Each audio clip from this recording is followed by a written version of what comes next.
Hello दोस्तों, हम लोग इस वीडियो में ये जानने का प्रयास करेंगे कि हमारा यूनिवर्स जो है कैसे बना है, इसका फॉर्मेशन कैसे हुआ।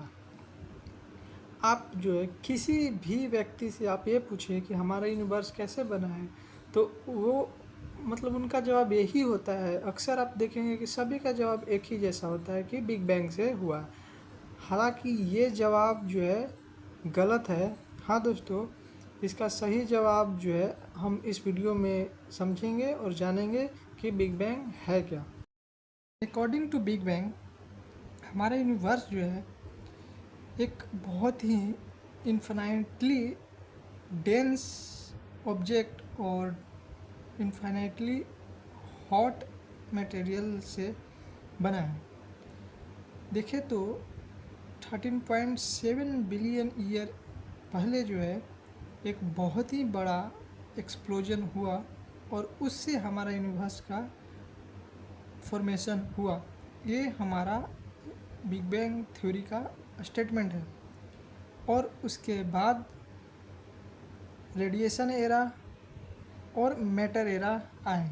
और अब देखें और धमाके के बाद क्या हुआ। उस धमाके के बाद हमारा यूनिवर्स में दो टाइप के एरा आए, रेडिएशन एरा और मैटर एरा। रेडिएशन एरा आप समझ सकते हैं कि केवल रेडिएशन का प्रेजेंस था उस समय यूनिवर्स में, और उसके बाद जो है मैटर का फॉर्मेशन हुआ। लेकिन दोस्तों, आप केवल ये जान रहे हैं कि बिग बैंग, एक्चुअली में आप इस पूरे स्टोरी में देखें तो बिग बैंग एक टर्म है, ना कि एक थ्योरी। थ्योरी जो है, यदि बिग बैंग एक टर्म है तो थ्योरी का क्या नाम है? तो दोस्तों, थ्योरी का नाम है हॉट यूनिवर्स सिनेरियो और the standard hot universe scenario.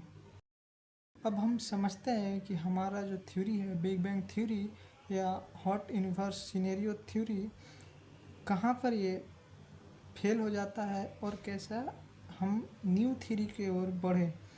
आप देख सकते हैं कि जब भी हम आसमान की ओर देखते हैं तो चारों तरफ एक ही जैसा प्रॉपर्टी या मैटर का डिस्ट्रीब्यूशन है। आप देखे होंगे स्टार्स जो है एक तरह से हर तरफ एक सिमिलर टाइप के स्टार्स डिस्ट्रीब्यूटेड हैं लार्ज अमाउंट में। तो आप देख सकते हैं कि हमारा यूनिवर्स जो है आइसोट्रोपिक नेचर शो करता है। लेकिन आप सिंपली आप एक मतलब थोड़ा सा भी फिजिक्स बैकग्राउंड से हैं आप, तो आप सोच सकते हैं कि अगर मान लीजिए धमाका हुआ, कोई भी धमाका होता है, या आप देखें कि कहीं पर आग जल रही है, that is burning of would, तो आप समझ सकते हैं कि आप जैसे पास हैं तो वहाँ पर जो टेम्परेचर है ज़्यादा है, दूर जाएंगे तो टेम्परेचर कम होता जाएगा। वहाँ पर भी यूनिफॉर्मिटी नहीं है, कोई भी यूनिफॉर्म तरह से टेम्परेचर का डिस्ट्रीब्यूशन नहीं है। वैसे ही जब यूनिवर्स का धमाका हुआ तो देख सकते हैं कि पूरा यूनिवर्स में जो है चारों तरफ मैटर बहुत तेज़ी से फैले जो दूर के थे। पास में थोड़े से डेंसिटी ज़्यादा थे और दूर वाले की डेंसिटी कम थे। तो वैसे होता तो हमारा यूनिवर्स जो है ऐसे यूनिफॉर्म डिस्ट्रीब्यूशन नहीं होता। उसके बाद नेक्स्ट प्रॉब्लम आता है कि फ्लैटनेस प्रॉब्लम। एक्चुअली में फ्लैटनेस प्रॉब्लम है क्या? फ्लैटनेस प्रॉब्लम ये है कि ये बताता है यूनिवर्स का स्ट्रक्चर, यूनिवर्स का शेप, कि यूनिवर्स हमारा किस शेप का है। एक्चुअली में तीन टाइप के शेप हैं। Spherical shape, that is closed, कि हमारा यूनिवर्स है क्लोज। अब हम यूनिवर्स का फ्लैटनेस के बारे में समझते हैं। एक्चुअली में जो हमारे शेप है यूनिवर्स का, वो तीन टाइप के होते हैं। जैसे कि क्लोज्ड यूनिवर्स, जो कि एक स्पेरिकल शेप के है, कि हमारा यूनिवर्स जो है एक स्पेरिकल शेप का है। दूसरे होते हैं फ्लैट यूनिवर्स, जो कि आप इमेजिन नहीं कर सकते कि यूनिवर्स फ्लैट है, लेकिन प्रॉपर्टीज हैं जैसे फ्लैट जैसा होता है, प्लेन जैसे टेबल का सरफेस। दूसरा है ओपन यूनिवर्स, जिसे बोलते हैं कि यूनिवर्स का शेप ओपन है। और इस प्रॉपर्टी को हम देखते हैं तो अभी एक्सपेरिमेंटली जो डाटा है उसके हिसाब से हमारा यूनिवर्स जो है फ्लैट है। इसको हम लोग थ्योरेटिकली मेजर करते हैं क्वांटिटी है जिसको हम लोग क्रिटिकल डेंसिटी बोलते हैं। अगर ये 1 के इक्वल आता है तो हम लोग ये बोलते हैं कि यूनिवर्स फ्लैट है, और अप्रोक्स अभी जो डाटा है उसके हिसाब से 1 आते हैं, जिसके कारण हम लोग ये बोलते हैं कि हाँ यूनिवर्स का जो शेप है वो भी फ्लैट है। दूसरे प्रॉब्लम के बारे में हम बात करें इस थ्योरी में, नेक्स्ट प्रॉब्लम ये है दैट इज सिंगुलरिटी प्रॉब्लम।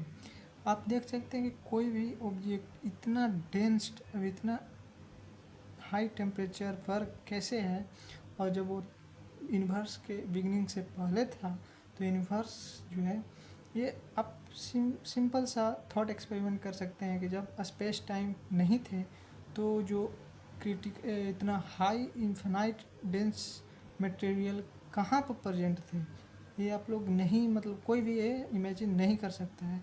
तो ये भी एक बहुत बड़ा प्रॉब्लम है इस थ्योरी का। नेक्स्ट प्रॉब्लम ये है कि एंटी सिमेट्रिक और बेरियन एसिमेट्री प्रॉब्लम। ये बेरियन एसिमेट्री प्रॉब्लम क्या है? एक्चुअली में आप देखेंगे मैटर एंड एंटी मैटर जो है यूनिवर्स का जब क्रिएशन हुआ तो ये दोनों एक ही अमाउंट में क्रिएट हुए, लेकिन आप प्रेजेंट में देखें तो एंटी मैटर्स है ही नहीं, कहीं आपको मिलेंगे ही नहीं।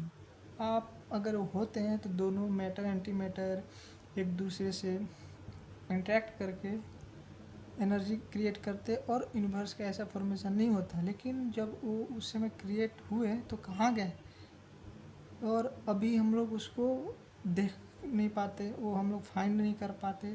तो ये बहुत बड़ा प्रॉब्लम है इस थ्योरी का कि हम लोग बेरियन एसिमेट्रिक प्रॉब्लम को सोल्व नहीं कर पाते हैं कि अगर मैटर और एंटी मैटर प्रोड्यूस हुए थे, क्रिएट हुए थे, तो वो लोग कहाँ हैं।